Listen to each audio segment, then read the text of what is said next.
could correlate there? Are we not handling it correctly in the warehouse, or is it just not being loaded correctly? And no matter how we could load it, because what they were ordering, they're normally always going to be stuck with the heavier product. Okay, so let's find a solution so it's not stuck with that. And it was leading that team through it, getting them to ask those questions, look at the bigger picture, and not just stopping with, oh, well, it's all the carriers, it is what it is.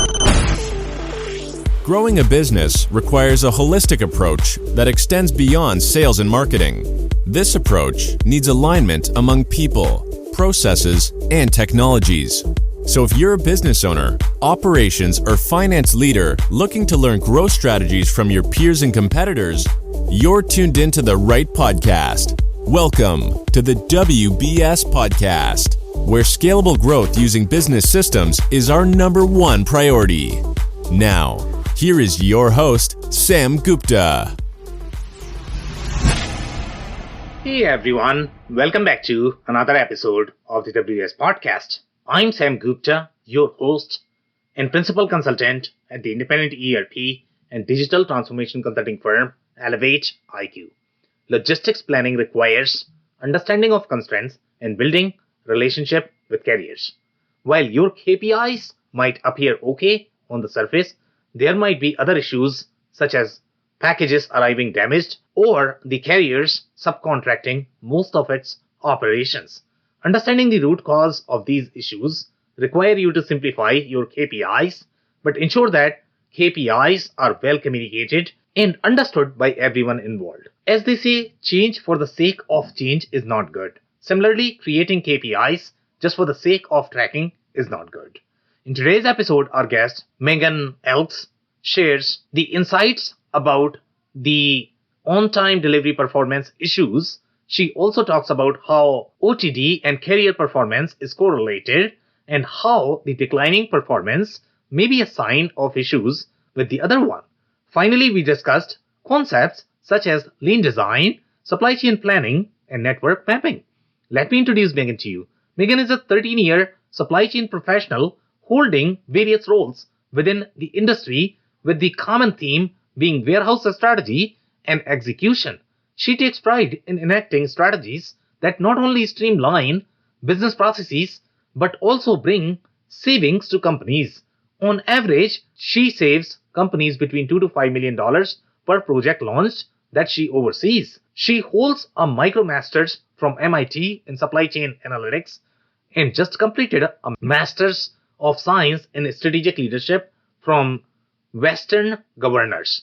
She is a certified green belt in Six Sigma project manager professional and hold a CLTD from Apex. And she is in the process of getting the CSCP as well. With that, let's get to the conversation. Hey Meagan, welcome to the show. Hi, it's nice to be here. Yeah, and I am super excited to have you as well. We have done a lot of episodes, but I personally did not get much of a depth overall from the TMS perspective, the transportation perspective. That is typically the weaker area for most people, but that is your strength, so that's good for our audience. Just to kick things off, do you want to start with your personal story and your current focus, Meagan? Sure. So I've been in supply chain for the last 13, almost 14 years. I've touched many different avenues of supply chain, from the 3PL industry to e-commerce to manufacturing. And that can range, it's really been a wide range. I've done inventory control, continual improvement, carrier management, the KPI building. And what that's done for myself personally is it's really given me a good holistic approach to an operation, so that when you're looking at different things, you know what levers need to be pulled or what levers are failing so that you can fix your supply chain as a whole. Okay, amazing. And that's what we like to do here as well. We look at these things holistically. So hopefully we can touch, the carrier performance from many different perspectives, how it impacts the other departments as well, because obviously it's not going to be just the supply chain and operations. Typically, most of the functions that we have in a company, they are going to be impacting somebody else as well. Okay, so we are going to have a lot of fun discussing that. Before we do that, we have one of these standard questions that we ask every single guest, and that is going to be your perspective on business growth. Yeah, so supply chain is definitely an industry that is growing by leaps and bounds, especially as technology advances. Yeah.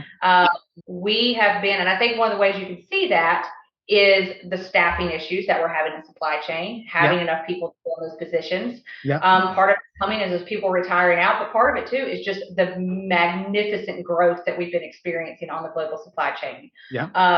So that's exciting.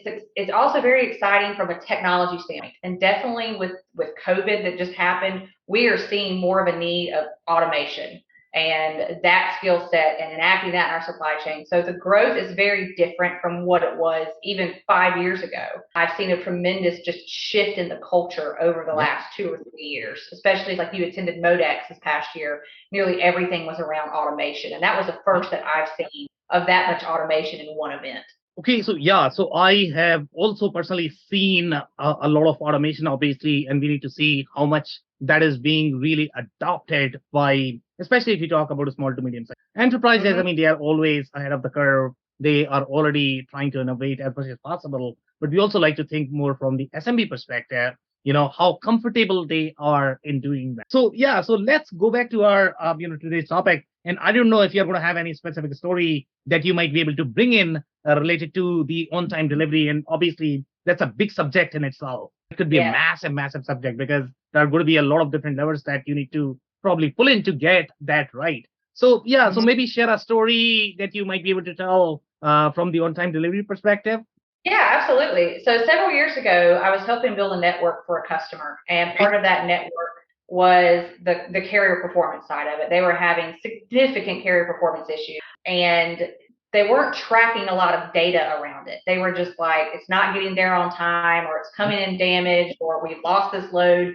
And it was very frustrating for the customer. It was frustrating for me as someone who's on this account. It really took into kind of like deep diving what data is specifically, what is the specific problem? And I had them, while they were multiple, I said, what are the top 3 that are either affecting your customer service or your finance? So if you have a broad problem like that, you kind of have to chomp at it bit by bit. What's going to get you there quicker? So as I was sitting there, I was talking to the customer. They were like, we don't know what the financial impact is because transportation costs have just always been so high. We just assume that's just how it is, but why are we paying all this money? And it's not getting there on time. And I was like, valid question. That's very valid. And just come to find out, they were just releasing these contracts, but there was no follow-up. There was no follow-through. There was no expectation. It was really just a thought process of, as long as it's tendered, it's going to get taken care of. So it was really kind of restructuring that whole carrier management profile, bringing the carriers in. We hosted at what was called a logistics summit, and we brought in all the carriers for our network and really sat them down and laid out just the overall problems we were having, because it wasn't just specific to one carrier. As I was looking at the data, it wasn't just like this one carrier is giving us a headache. We just need to corrective action. It was widespread. So bringing them in and making it feel like a partnership. We need to solve this problem together. So part of it was the contracts just weren't set up right. So we started to fix that. Part of it was some of the freight needed to shift from LTL to FTL. And some of the freight didn't need to be routed the way that it was. So as we began to restructure that, I asked for each carrier to give me a representative from their company that I could specifically go to and talk with. So that was a new venture. The second was, here's the data that we're going to start collecting and expecting from a performance standpoint, not just on-time delivery. I want to know what packages are arriving damaged. Were they damaged in transit? I want to know what is your capacity? Are you having to broker out too much of your loads? Are we overwhelming you with lanes and you can't fulfill it? So make them feel heard from their standpoint, and then the customer feel heard.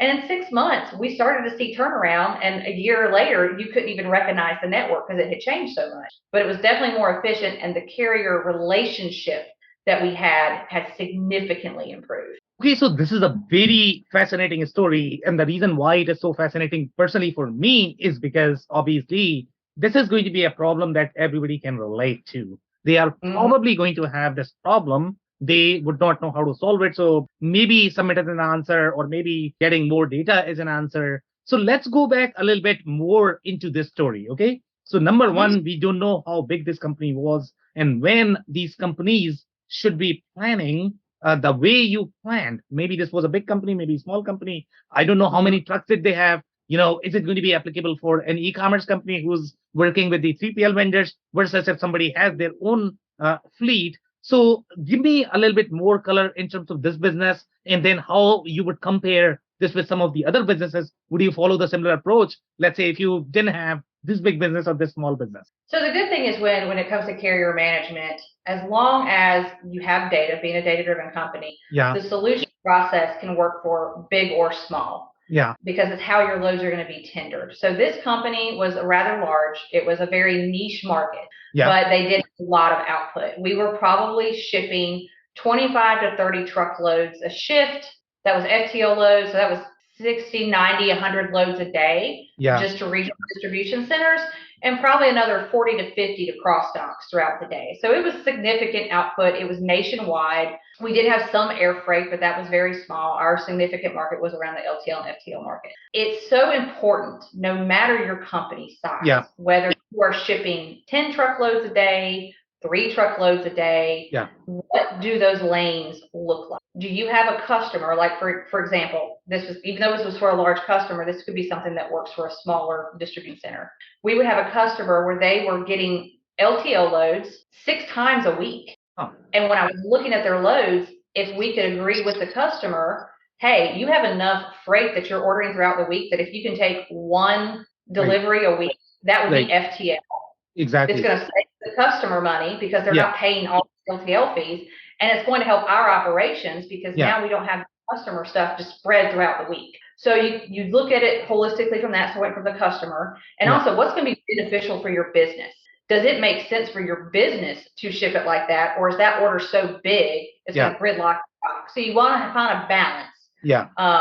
But regardless of that size of your business, if you know what's going on and you look at it, literally once that order comes in, the way it processes through the warehouse, gets to the dock, ships out, and gets to the customer, if you're looking at it from that standpoint, you're going to be able to find solutions. You just have to be willing to unsilo yourself in your processes and look at it holistic. That's probably the biggest feedback I have working in every industry I've been in, whether it's 3PL, e-commerce, and especially in manufacturing. Look at your problems holistically, because if you solve just a little portion of it, it's going to be a stream. Yeah, so I completely agree that obviously the problems need to be solved holistically. But when you look at these larger organizations, the boundaries are going to be so thick, obviously across the departments, that it's very hard to sort of break through them and to figure out, what is going to happen between your sales, then operations, then inventory, then your supply chain. The problem typically becomes very siloed overall. So let's say if you are doing this holistically, everybody is going to think from their perspective. Sales cares for their KPI. So now if your on-time delivery is not on time, that's not their problem. They are making their bonus. So if you want anything to get done from them, obviously you need to have alignment from the CEO or board, and they typically don't have as much energy and time to be able to invest in these details, right? But until you get these details right, it's going to be very, very, very hard to fix anything that is going to be something like this, which has slightly more cross-functional impact. So in your mind, let's say when you are planning and when you are working with these cross-functional issues, what do you typically do when you are talking to these guys, figuring out, how do we sort of plan holistically? So one thing that works even more effective than KPI is money. Money talks. So when I'm proposing a solution to a team where you have different hands in that solution, it's going to be inventory control, procurement, quality, shipping, receiving, carrying, is I'll look at it and go, okay, if we enact this, what are our savings? How much am I going to save my company in this process? So then I'll take that and then it's a nice, pretty presentation, and I'll show different what if scenarios, kind of like a timeline, like an ideal timeline, nothing set in stone. Here's how long I think it's going to enact, and then I start attaching dollars to that. This is how much money we are bleeding doing this process. And I make sure to hit every department. Yes, you might be saving money here, but any of those savings are being counteracted over here. So I get that dollar perspective because that talks more. And then I go into performance, whether it's inventory performance, carrier performance. If we do this, this is where we're going to start seeing this grow. Maybe we'll knock the KPI out of the park, or maybe this KPI is showing, hey, it's doing really, really good, but it's really just indicative because this KPI over here is suffering. So you may not be like 120%, but you may be at a more realistic 98%, but that's going to bring this other KPI back up to succeeding. And so you have to make sense. Exactly. Could not agree more. Great points there. So now let's talk about this whole KPI culture. And especially, I don't know what your experience has been, especially in the SMB space, getting the KPIs in the culture, to be honest, that's a tough task. Okay. They just don't know how to think from their perspective. And by the way, anytime you're going to have KPIs, you need to change your data. You need to change your processes. You need to think from that perspective. And if that is going to be part of the comp plan, that's a massive change for the organization. Sometimes they are going to think about it. Sometimes they are going to feel, you know what, some people might leave because of this too much push. So how do you sort of incorporate that KPI culture? How do you start? What are going to be some of these steps that you could take to assign that, okay, from today onwards, OTD, go, and your KPI is this. If you don't hit, then you don't get bonus. How do you start on that process? Right. So anytime you're trying to drive that kind of culture shift, it's not going to be overnight. So it's those small little wins. What's my low hanging fruit? Okay, what's the 2 KPIs that could be most impacted with the less, like the most impacted from the KPI without impacting operations? And you kind of gain that trust. Like once you start enacting that and you gain the trust with the team, like, okay, no, this makes sense. All right. And you kind of lead them through the next phase. So first, you have to know what you're talking about. Right. And you have to look at it not just from the numbers on a spreadsheet, but walk your operations. Does it make sense? Even though it makes sense on paper, it may not make sense from the floor. Ask questions, gather the information so that when you're presenting, whatever pushback you may get, you already have an answer for. Yeah. Second, once you get that low-hanging fruit and you start seeing that succeed and they're starting to feel it like, hey, yeah, we can do this, then you start asking those leading questions. Okay, if we can make this better, let's look at this. How can we do to make this better? And at this point, their brains are already turning like, oh, yeah, maybe we can do this. It's more than just saying, this is what needs to happen. Here's the cost savings. Just go out and do it. It has to be collaborative. You have to pull them in. And sometimes pulling them in means also dragging them through a process. Sometimes it means you're looking at your business processes and you realize, we haven't touched this in 30 years. Yeah, we need to update. And the biggest things that I see that will kill a KPI quicker is always done it this way. This is the way we've always done it. It's comfortable. We don't really want to change it. And you have to prove the point as to why that change is good. Change for the sake of change, sometimes it's not good. But when it's going to benefit the company as a whole, your KPIs as a whole, the savings as a whole, your processes as a whole, it's worth bringing that conversation into the fold and leading your team through it.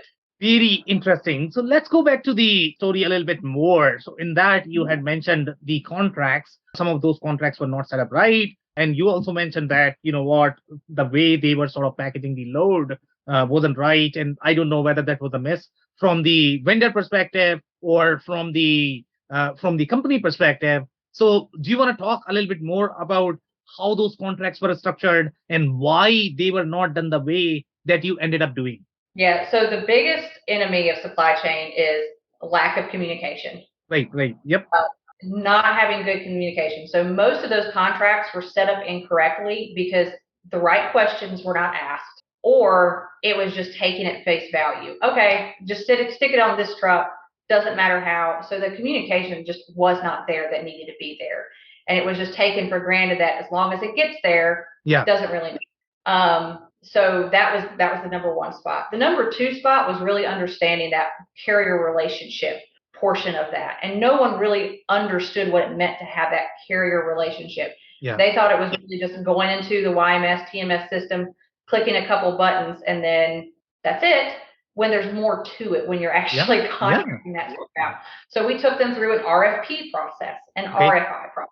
We actually did lane structure, bid it out, looked at capacity, who can take what, who can take the most, are we overloading one? And we set up constraints around that. We didn't want to give too much to one carrier because we'd always used them for 30 years, but their performance was not the greatest, but we used them for 30. Okay.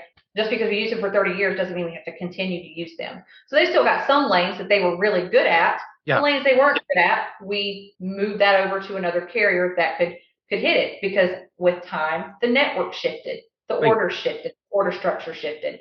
And then it was building not just the procurement team for our transportation team of this is things that you need to look for. These are the questions you need to be asking, and kind of a restructure of that. It was that restructure of that carrier relationship. and consistent touch bases. We started reporting out the KPIs monthly to the customer. And the carrier portion of it was an hour and a half long KPI meeting every month. But we went through every failure, every corrective action, and every success story to show where those improvements were had. And it took that team development, bringing them into the fold, getting them to understand, getting the communication aspect flowing. Hey, this didn't arrive on time. Yeah. Instead of shrugging shoulders and going, oh, okay, well, why? Well, the driver didn't get there on time. Well, why didn't the driver get there on time? Oh, it's because he was detained at our previous time. Okay, why was he detained at the previous spot? Like, is it something that we can get better? Like, it's just really get to that root cause. And it's so elementary, but it's not done. They really take things at face value. And it's stopping that and getting to that root. Here's the issue that you need to fix. Okay, so very interesting. So let's go back to the lane design a little bit. Okay, so how do you sort of start on the process? Typically, do you require some sort of tool, or are we looking at, okay, Dallas to your Portland to your Seattle, these are my different lanes. This is what I am shipping, these many trucks. I'm going to put it in a spreadsheet and trying to design, okay, where is what fitting? So how do you sort of start in that process of design? How many lanes are we trying to identify? Let's say, if you take an example of this story, or maybe, I don't know if you have any other story in doing the whole process, walk us through the lane design process. So the lane design process, you can kind of cut it and slice it any different way depending on your business needs. This business need, because it was time-sensitive product, we wanted to make sure our West Coast loads started shipping earlier in the week so that it would get there definitely by Friday before business is closed for the weekend or we're accepting deliveries. So restructuring that and then looking at our throughput per region. So we had West Coast, kind of Central, and then East Coast. And then flipping our operations to where just ship it whenever to let's have designated time. So let's have all of our West Coast stuff ship Monday, Tuesday. Okay. So that it gives it enough transit time to get there before the customer closes on Friday. And then start shipping Central Time, Tuesday, Wednesday, Thursday. And then all our East Coast stuff can go Thursday, Friday. Now that worked for us because, again, it was time sensitive. It only had so much time to get there before we started risking quality issues with the product. That may not work for other e-commerce, like especially if it's just in time, 2-day delivery. But regardless, you can still look at your time zones or your zip code or your regional areas and look at it and go, okay, all these make sense to go on this truck instead of just stick it wherever and go. Amazon does a really good structure with this, what they call a CPT, which is a critical pull time. Okay. And they siphon everything through the warehouse and it makes sure it is on that truck for that specific critical pull time for whatever region that is by the minute. I mean, by the minute. And if it's not on that truck, it's late. And if that truck does not leave at the specific time, that truck is already deemed late. So they run a very, very tight ship. They literally have it down to the second. That takes a lot of data, a lot of setup. They were very calculated with where they put their, not just their fulfillment centers, but their distribution centers or like their mini cross docks. That's something that companies can look at, even if they don't have the means for creating their own RDC or cross dock.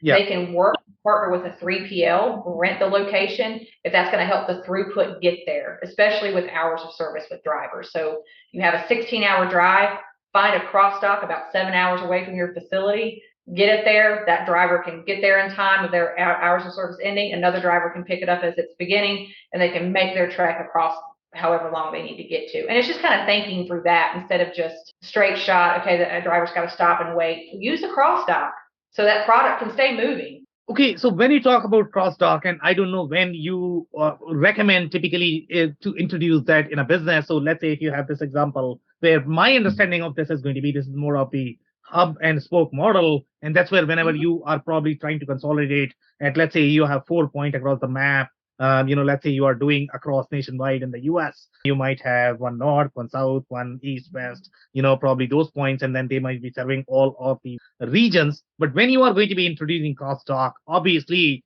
you are going to be introducing a lot more complexity from the operations perspective. Number one, you need to have the space, then the trucks, then your systems need to be compatible as well. to support the operations, because that has to be done in the system, unless you are doing outside of the system. If you are doing outside of the system, then you don't know what's going on there and you cannot really account for that.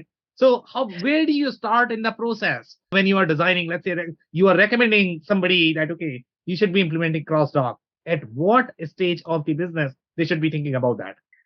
So looking at a couple different things, if your on-time delivery is suffering for a certain sect of customers, you can look at your throughput.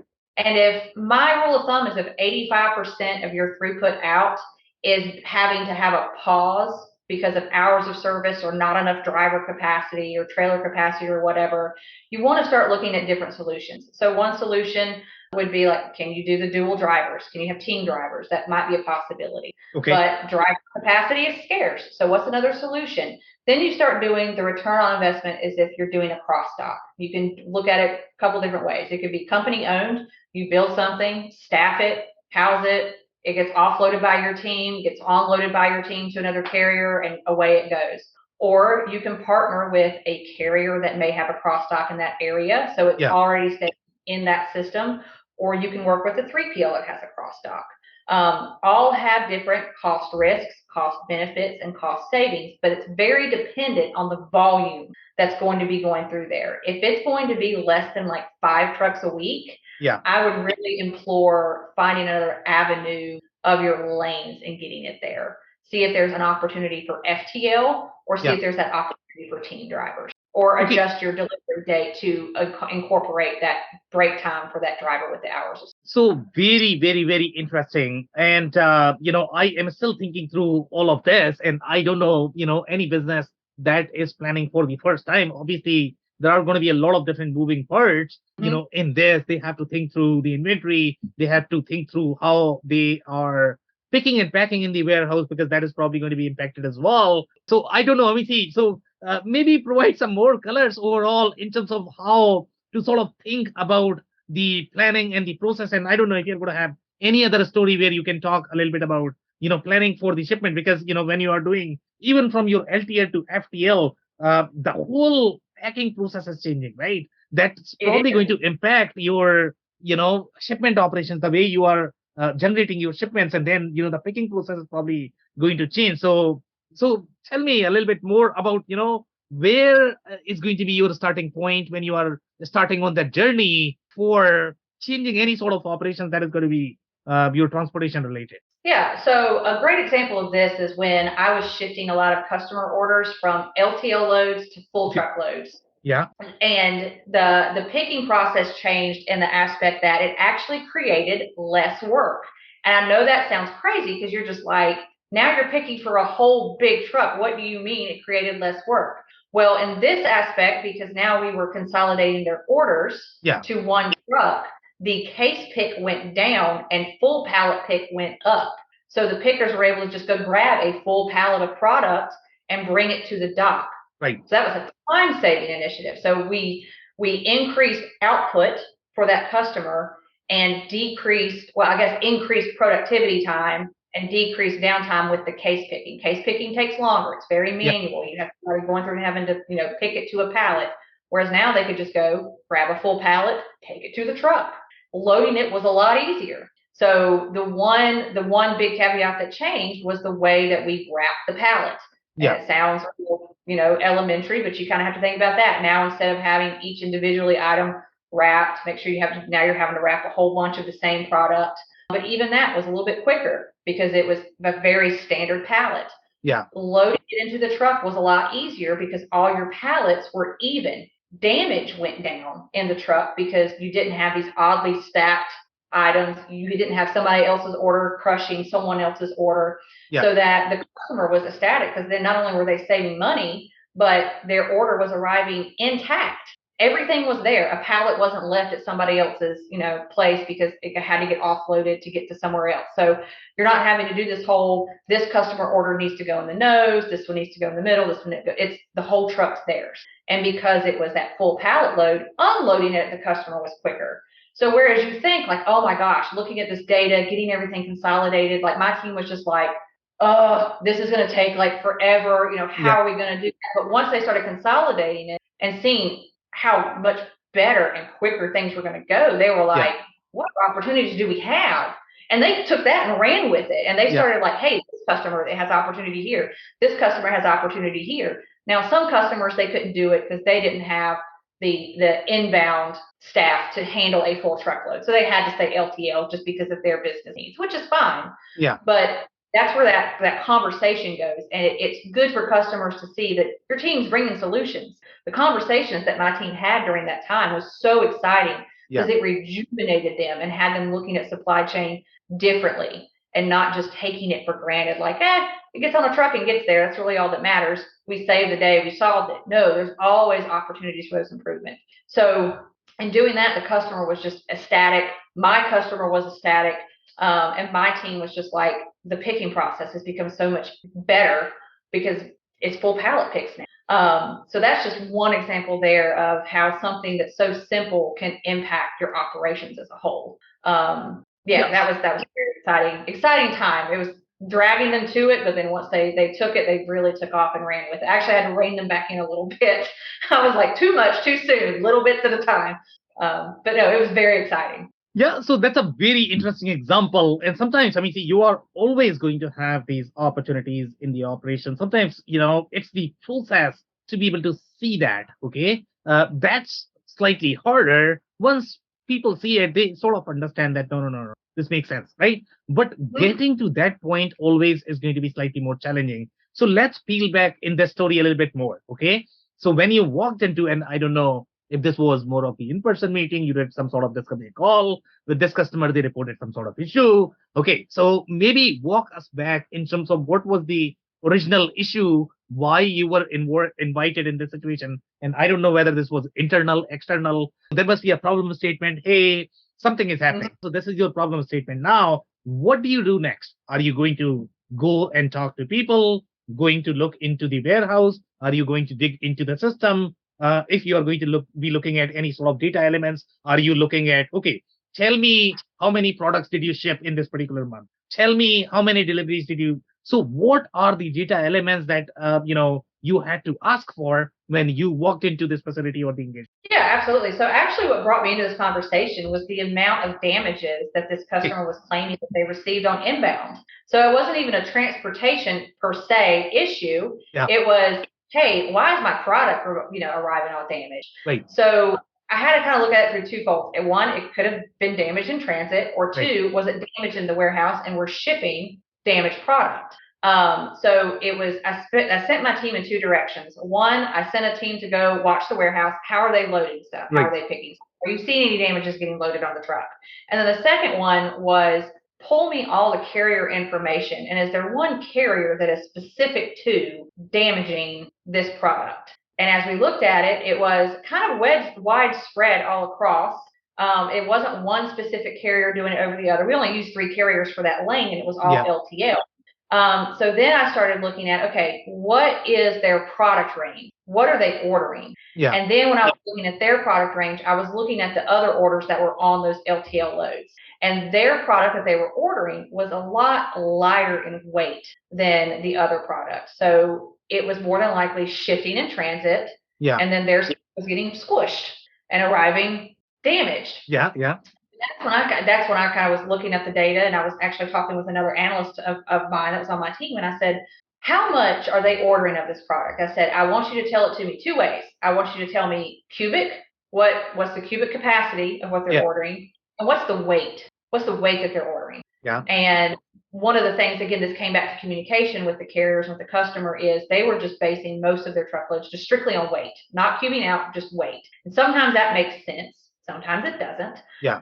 It depends on the need. And the weight limit wasn't quite enough of what they deemed a full truckload, what they were ordering throughout the week, but it would cube out a truck. So I said, and this is where we started to look at it and say, okay, if this customer just accepted 1 truckload, that damage is going to go down. Their costs are going to go down, and they're going to be happier. So it was through just a series of, again, being in the industry for a while and understanding the things that affect the industry. Some of this stuff's not going to come naturally to some people. They have to be in it, feel it, sense it, touch it, taste it. Yeah.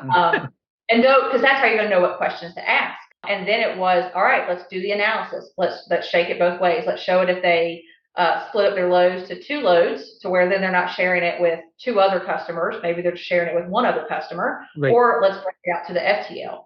And the savings, I mean, were pretty significant for the customer, not necessarily for my customer, but for the customer. And then that customer satisfaction went up, on-time delivery went up, the damages went down, and everyone was happy. But it was understanding from experience, what data do we need to look at? So it was starting off with that, pull me to the damage data and tell me, let's see if there's anything that correlates. We couldn't get it to correlate to a carrier. So then it was, all right, well, let's take it a step further than that. What are they ordering? What could correlate there? Are we not handling it correctly in the warehouse, or is it just not being loaded correctly? And no matter how we could load it, because what they were ordering, they're normally always going to be stuck with the heavier product. Okay, so let's find a solution so it's not stuck with that.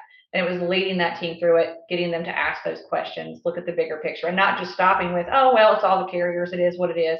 I'm not going to accept that answer. We're going to go a little bit further. Let's dive a little bit deeper.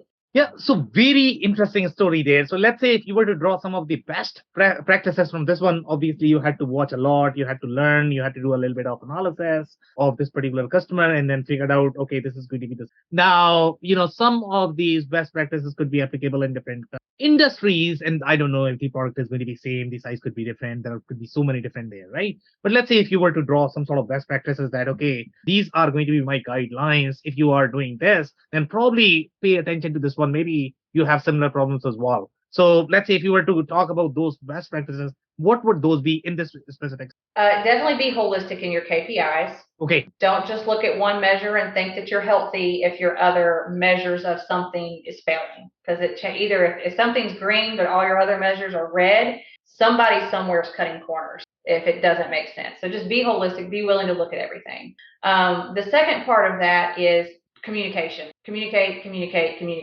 over communicate, bring your teams in, have those touch points, ask leading questions. Ask questions that's going to get you the answer that you need, but it's going to teach your team how to think. So ask those leading questions. 5 whys. I'm a big believer in it. It's going to get your team to where it needs to be. Always incorporate a 5 why when you have a problem.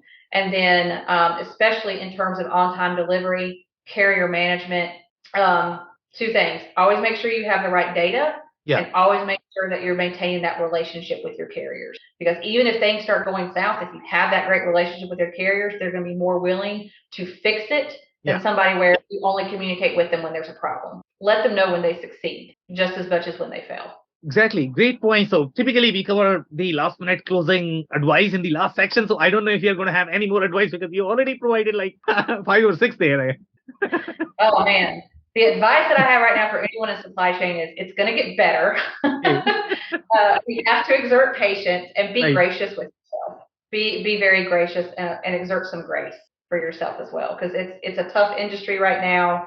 Everybody's feeling the pinch. Like, remind yourself to breathe and be sure that you're taking time for yourself and with your family. Yeah, could not agree more. And my personal takeaway from this conversation is going to be the supply chain is very methodical. It's very connected. So make sure you are paying enough attention to each area and everybody sort of working together to make sure that your supply chain is going to work. On that note, Meagan, I want to thank you for your time. This has been a powerful episode. Thank you so much. It was fantastic being here. I really loved it. Amazing. Thank you so much once again. I cannot thank our guests enough for coming on the show, for sharing their knowledge and journey. I always pick up learnings from our guests, and hopefully you learned something new today. If you want to learn more about Meagan, follow and connect with her on LinkedIn. Links and more information will also be available in the show notes. If anything in this podcast resonated with you and your business, you might want to check other related episodes, including the interview with Pete Grett, who shares his insights into inventory excess and obsolescence. Also, the interview with Roy Strauss, who describes WMS systems and how they can help meet your operating goals. Also, don't forget to subscribe and spread the word among folks with similar backgrounds. If you have any questions or comments about the show, please review and rate us on your favorite podcasting platform or DM me on any social channels. I'll try my best to respond personally and make sure you get help. Thank you, and I hope to catch you on the next episode of the WBS Podcast. Thank you for listening to another episode of the WBS Podcast. Be sure to subscribe on your favorite podcasting platform so you never miss an episode. For more information on growth strategies for SMBs using ERP and digital transformation, check out our community at WBS.rocks. We'll see you next time.